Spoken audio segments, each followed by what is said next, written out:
E i prodotti sardi piacciono sempre di più in Estremo Oriente, lo certifica l'aumento dell'export dei nostri prodotti appunto verso la Cina. Laura Mingioni. Alimentari, legno, sughero, articoli in paglia e prodotti chimici. Sono questi i beni made in Sardinia più venduti in Cina. Un mercato in costante espansione. In un anno gli scambi commerciali tra la nostra isola e il gigante orientale sono cresciuti del 16,9%, passando dai 10 milioni circa del 2022 ai 12 milioni del 2023. Solo 6 anni fa, nel 2017, le transazioni si attestavano appena sopra il 1,5 milioni di euro.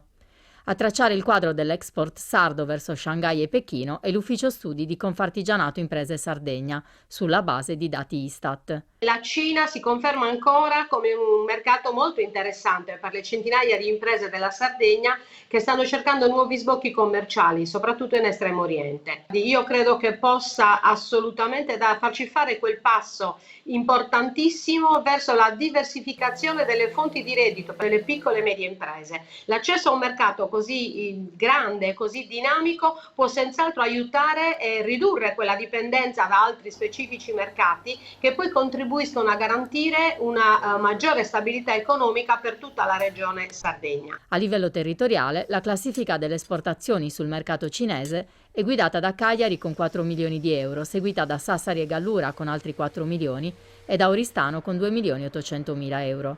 Chiude Nuoro con 830 mila euro.